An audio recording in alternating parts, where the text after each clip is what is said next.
Hey guys, welcome back to my channel. My name is Ray. I'm a detransitioned male, and today I have another video for you about the trans athlete topic because I just cannot get enough of this issue because I think it is the perfect encapsulation of the way in which the woke left has become completely unable to develop a reality-based epistemology that corresponds to the external world of facts independent of our human political narratives, and they've been so beholden to the trans activist agenda on this topic that it has literally become transphobic and hateful and discriminatory to refer to facts and evidence that should not be controversial, that have lots of empirical backing. So I'm going to be reacting to this video from Steve Shives, who is a political YouTuber, commentator, social justice advocate, from what I can tell.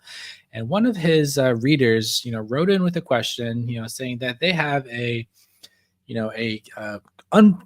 unpopular, controversial opinion about trans women. They shouldn't compete in sports, and they say that this is a hot button rhetoric, and people get all emotional. And this reader prefers an objective assessment. So let's see what Steve has to say in regards to this reader's desire for an objective assessment. There is no reason to consider changing it on the basis of trans people being allowed to compete against cis people, because this fear of trans people being allowed to compete with cis people and dominating their sports has failed to come to fruition in any meaningful way. It is made up bullshit. It is the bigoted fantasy of a bunch of sick, hateful, intolerant people who are just looking for another reason to get clueless, foolish, gullible cis people to hate on trans people and try to stop them from gaining equality and deprive them of things that make them happy and give their lives meaning and make their already fucking horrible slog through this shitty life that the rest of us have made for them even fucking worse.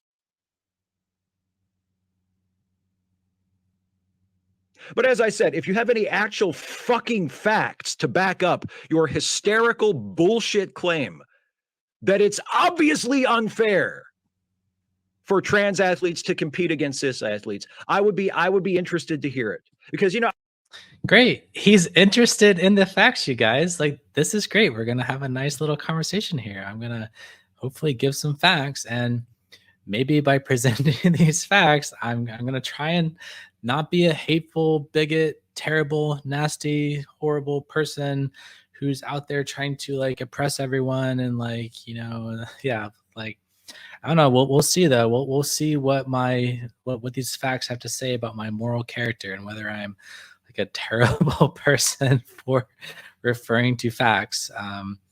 So yeah, let's get into it and look at some facts and see what the evidence actually says, because he says he is open to evidence. So let's see if we can talk about those facts in a way that doesn't paint us as terrible transphobes. So let's go. So here we go.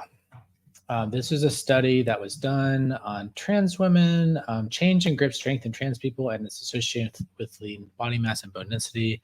So they measured grip strength before and after, 12 months of HRT therapy in trans women. And in general, your grip strength is a pretty good correlate of your overall physical strength. And they say after 12 months of HRT, the median grip strength of trans women still falls into the 95th percentile for age-matched females. Oh, surprise, surprise. You are a male person who has gone through male puberty, and after 12 months of HRT, you are still, holding on to the inherent physiological advantage that male puberty confers. So the reason why trans women are stronger, why after 12 months they're still falling to the 95th percentile, that's not just a coincidence. That's not just some statistical aberration here. Like, this is reflective of the underlying physiological reality that trans women are male and have gone through male puberty, and as a result of that have inherited certain physiological advantages that are conferred from being male and going through male puberty. Well, you might say this is just one study. It's maybe it's inconclusive. Well, let's actually look at another study here. This is a systematic review of the research literature, transgender women in the female category of sport, perspectives on testosterone suppression and performance advantage. So we report that the performance gap between males and females becomes significant at puberty and often amounts to 10 to 50% depending on the sport. And then they also say that longitudinal studies examining the effects of testosterone suppression on muscle mass and strength in transgender women consistently show very modest changes, where the loss of lean body mass, muscle area, and strength typically amounts to approximately 5% after 12 months of treatment. So in virtue of being male, you have an inherent 10 to 50% physiological advantage depending on the sport. And then if hormone therapy only reduces some aspects of those advantages by 5% after 12 months of treatment, that would still put you at a really significant advantage. And when in elite performance, a difference of 1% and physiological advantage can make or break the elite title records. That is actually a massive performance advantage. So yeah, I mean, I'm not going to go into the whole study, but I mean, they talk about all there's actually a lot of literature on this topic. Like they've actually studied this. Well, that's just one systematic review. Maybe they were biased. Well, let's look at another systematic review of the evidence. So how does hormone transition in transgender women change body composition, muscle strength, and hemoglobin? Systematic review with a focus on implications for sport participation. So they looked at 24 studies were identified and reviewed. In trans women, hormone therapy rapidly reduces hemoglobin levels seen in transgender women. In contrast, hormone therapy decreases strength, lean body mass, and muscle area, yet values remain above that observed in cisgender women even after 36 months. These findings suggest that strength may well be preserved in trans women during the first 3 years of hormone therapy. But that's not all. We got another systematic review of the evidence. This paper, Trans Women Elite Athletes, Their Extra Percentage Relative to Female Physiology. So in this paper, they say, male physiology underpins better athletic performance, including increased muscle mass and strength, stronger bones, different skeletal structure, better adapted cardiorespiratory systems, and early developmental effects on brain networks that wire males to be inherently more competitive and aggressive. Testosterone secreted before birth, postnatally, and after puberty is the major factor that drives these physiological sex differences. And as adults, testosterone levels are 10 to 15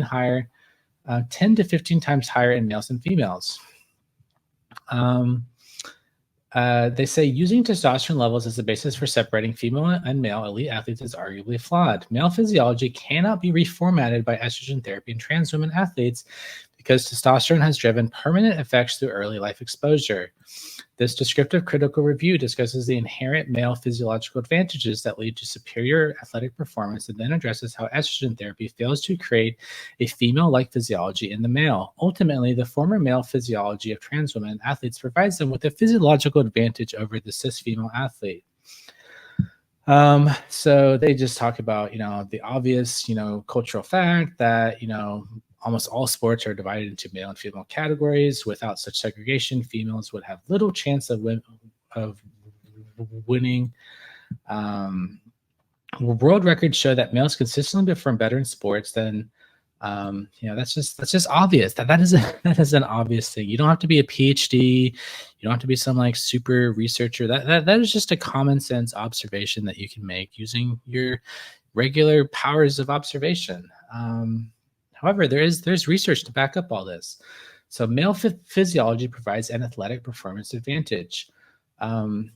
Testosterone drives anatomical and physiological sex differences in the human body.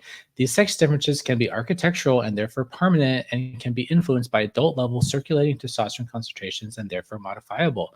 Permanent sex differences that affect athletic performance involve the brain, skeletal structural, and cardiovascular and cardiorespiratory system. Modifiable sex differences include testosterone effects on muscle mass and strength and aerobic capacity. The question is whether the modifiable sex differences that come from HRTs, reduce the physiological advantages enough to overcome the permanent sex differences that come from lifelong exposure to testosterone. And the answer is they don't. So prenatal testosterone in a male-like brain There's little debate that better motor skills, visual spatial skills, and proprioception will improve coordination and subsequent athletic performance. That just comes from like the male brain. Testosterone and muscle mass. Males have approximately twice the cross-sectional area of upper body muscle and 30% more cross-sectional area of lower body muscle relative to females. Testosterone and bone structure, bone structure and bone length, greater bone mass density in the larger and longer bones in post-puberty males. These sex differences in bone structure provide males with increased fulcrum power, aka your lever. Like remember Archimedes' lever. The longer the lever, the more power output from that lever. That increased fulcrum power improves jumping, throwing, and other movements require explosive actions. The stronger bones also tolerate more trauma, and thus males are more resistant to injury. Larger bones in males provide a greater articular surface that in turn allows placement of more skeletal muscle. For example, broader shoulders in males allow the buildup of more muscle, therefore increasing upper body strength. And also the Q angle. This is the Q angle. So what is the Q angle, you might ask? Well, the Q angle is the angle of the femur coming off the pelvis, because the female pelvis is wider and shaped differently than the male pelvis. And there's been research showing that a higher Q angle is associated with decreased isokinetic knee strength, power output, and torque angle. So the very female skeleton is at an inherent physiological disadvantage relative to the male skeleton. This is a proven empirical fact. Testosterone and the cardiorespiratory system. So the VO2 max, which is the aerobic capacity, is like 15 to 30% higher in males. And here's the whole section. Okay, male physiology cannot be reformatted into female physiology by estrogen therapy. The evidence below indicates that male physiology cannot be reformatted to female physiology simply by gender-affirming estradiol therapy in a transgender woman training at a high performance level. And they also point that like for a lot of transgender women, you can't even get your testosterone suppressed in the first place. And the other thing is estrogen therapy does not reformat male-like brain networks. Estrogen therapy does not reformat male skeletal architecture, but does decrease muscle mass. Well, yeah, it decreases muscle mass by maybe 5%. But however, the loss of muscle mass did not, however, associate with loss of strength or muscle fiber density or performance. The difficulty of reformatting muscle physiology to female levels in trans women likely results from their lifelong exposure to testosterone prior to transitioning and prior levels of exercise as a male. Estrogen therapy and effects on the cardiorespiratory system. While hemoglobin levels respond closely to circulating testosterone levels, other cardiorespiratory system parameters are unlikely to be impacted significantly by estrogen therapy.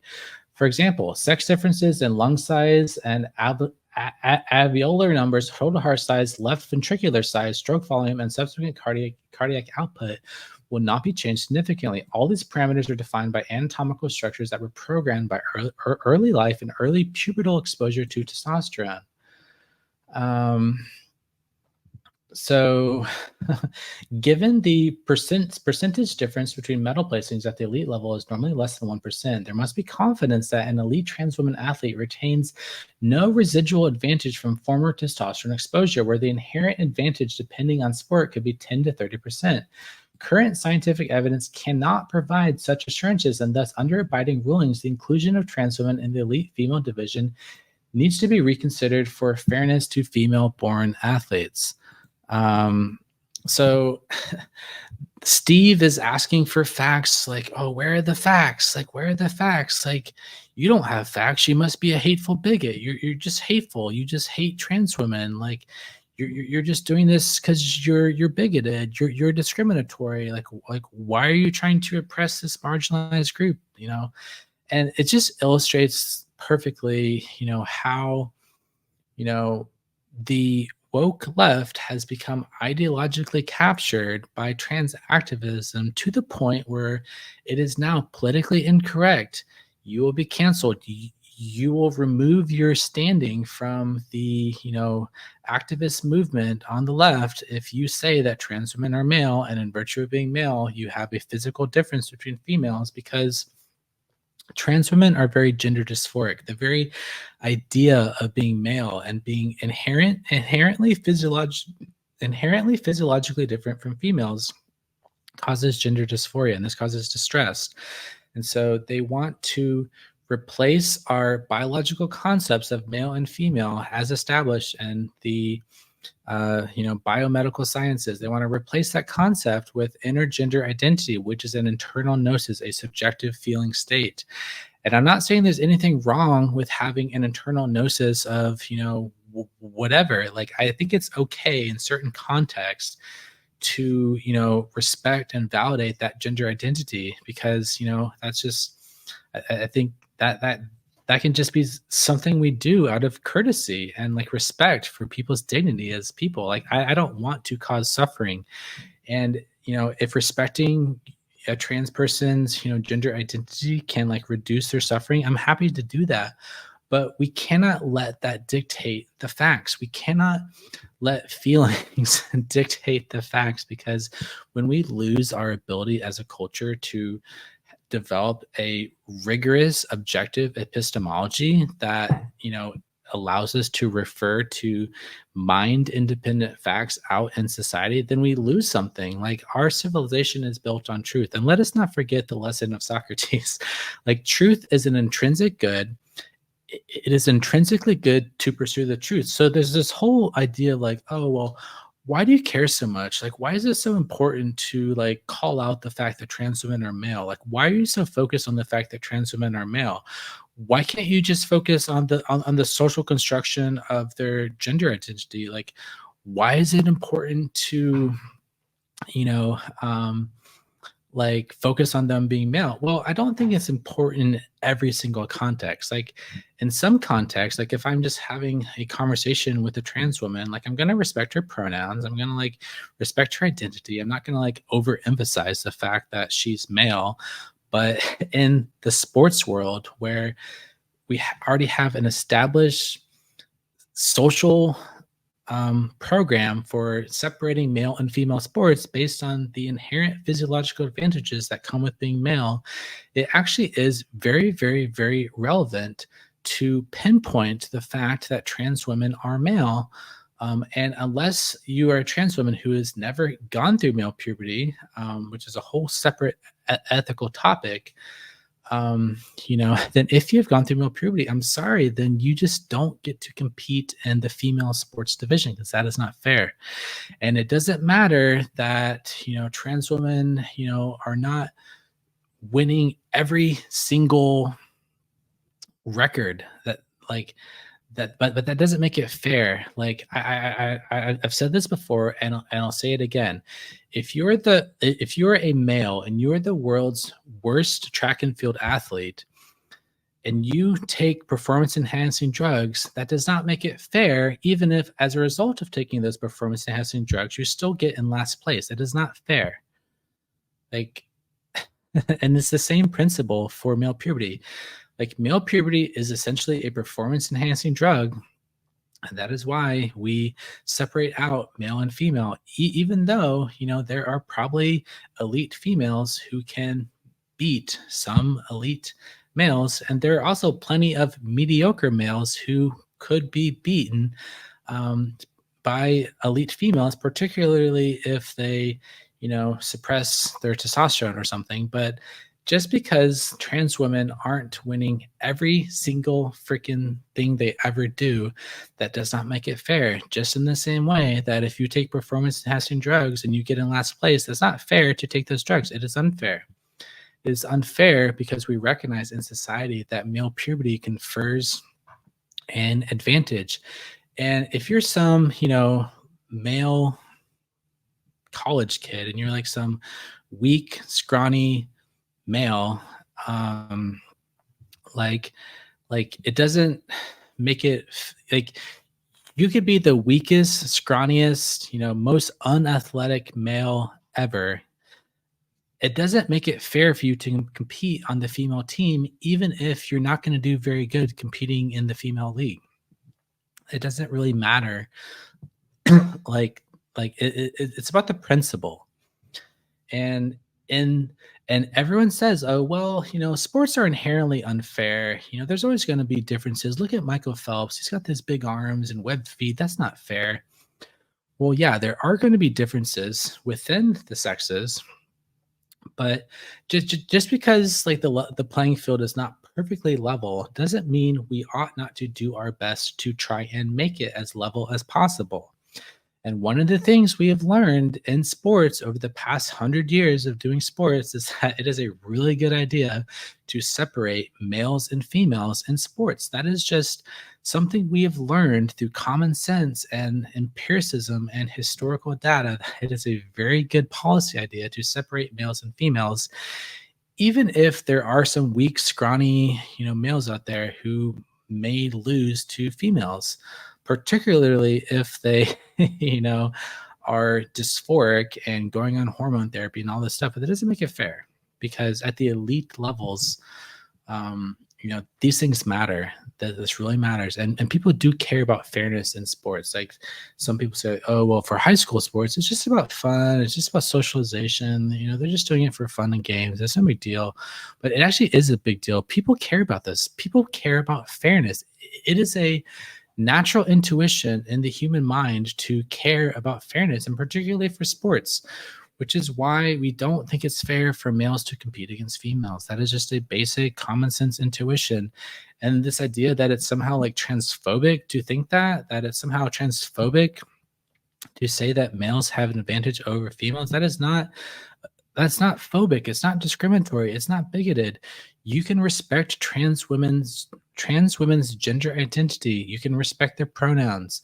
You can, acknowledge their gender identity and respect that, and treat them as people that are deserving of dignity and respect.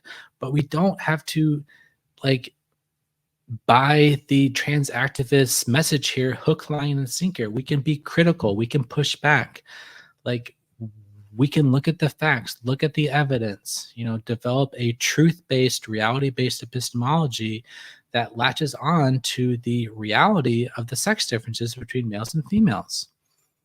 Like, this is not a political issue. And I know the political right has turned it into a politics issue that is driving electoral politics.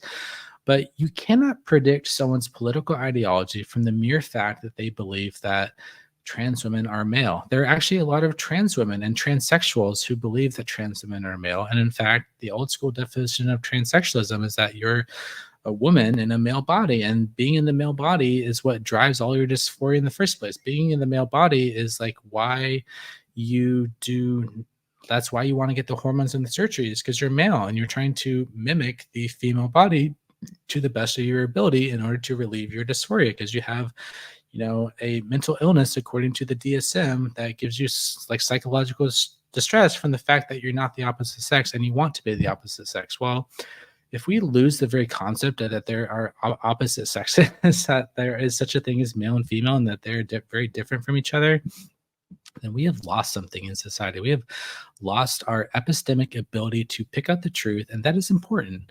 And the truth matters. And it's not about politics, it's about philosophy. Like, I'm a philosopher first and foremost. Like, I care about the truth.